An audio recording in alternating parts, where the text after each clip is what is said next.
Human intuition runs in a straight line. We naturally expect twice the effort to yield twice the reward, and assume the person who works the hardest and saves the most money will automatically end up the wealthiest.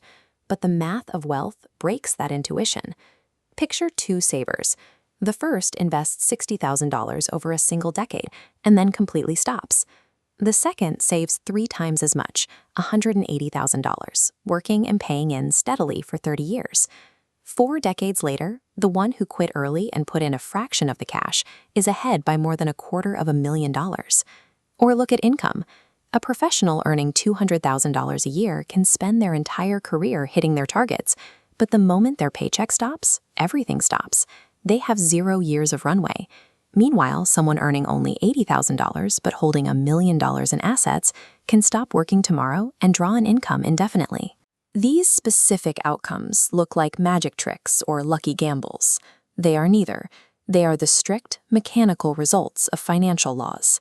Once you see how these laws behave, you cannot unsee them. Building wealth relies entirely on treating your money as a mechanical system with 3 distinct jobs.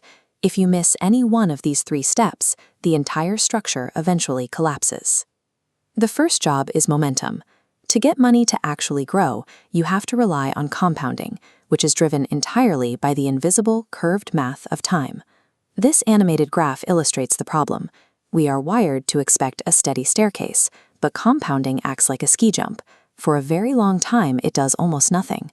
A saver putting away $500 a month at an 8% return barely moves the needle for the first 10 years, but wait until the last 10 years, years 30 to 40. In that final decade alone, the balance grows by over $1 million. Time compounds harder than money does. We measure this using the rule of 72. Divide 72 by your expected return, and the answer is how many years it takes your money to double. At an 8% return, your money doubles every 9 years. A lower return held for 40 years will mathematically crush a higher return held for 20, because leaving the money alone allows you to capture those massive final doublings at the very end. But time can only compound what you actually feed it. This brings us to the second law, equity. You have to separate the 2 types of money.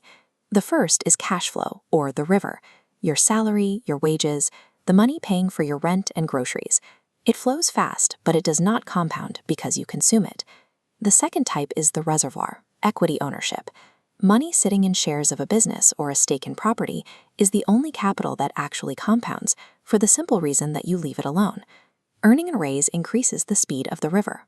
But if your spending rises to meet that new income, the reservoir never fills. You can spend your entire career climbing to a massive salary and arrive at the end exactly as dependent on your next paycheck as you were at the start. Income keeps you alive this month. Equity makes you free forever.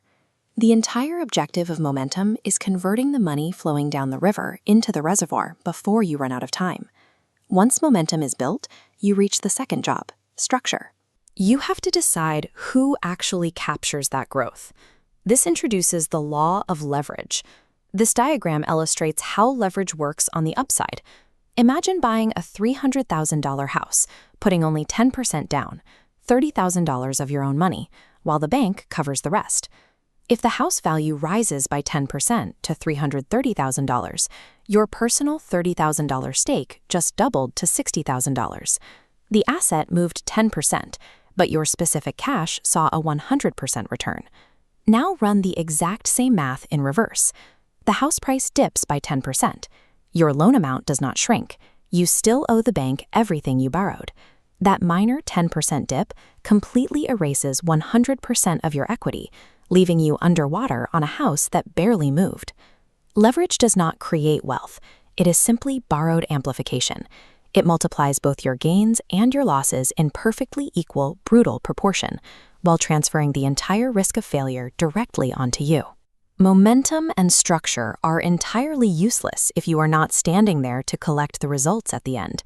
That brings us to the final job, asymmetry and the law of survival. Look at this chart showing the asymmetrical math of recovery. A loss and a gain are not equal. If your portfolio loses 50% of its value, you do not need a 50% gain to recover. You have to double what is left, a massive 100% gain, just to claw your way back to zero.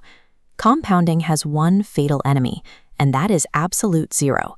A single total loss ends the game permanently, collapsing years of multiplication to nothing. This means the size of your bet matters far more than the quality of your bet. This forces us to face the fifth law, diversification. This visual maps out the historical stock market. We often assume we can carefully pick individual winners, but the math reveals that a tiny handful of monsters, roughly 4% of stocks, produce the large majority of all the gains the entire market has ever made. Concentrating your money in individual stocks is mathematically rigged to fail. The evidence overwhelmingly shows that even the professionals who manage billions of dollars cannot reliably identify that 4% in advance. Buying a broad index fund is not an admission of timidity. It is the only mathematical guarantee that you actually own the 4% of winners required to make the entire system function. True wealth has very little to do with being exceptionally clever, timing the perfect trade, or grinding your way to an impossibly high salary. It requires operating a strict, unified system. Momentum builds the wealth over time. Structure captures that growth for you. And asymmetry protects everything you have built from falling to zero. Before deploying a single dollar, run it through 5 diagnostic questions. Can it compound? Who controls it? What happens if it fails? Is the upside bigger than the downside? And do I actually understand it? If you cannot answer those clearly, you do not have an investment. You have a hope. The ultimate goal of personal finance is not to hit one giant lottery ticket. The goal is to set your rules so that you are never forced out of the game. These laws behave exactly like gravity. You do not need to take them on faith, and you do not need to outsmart the room. You just need to follow the math, because the math is true.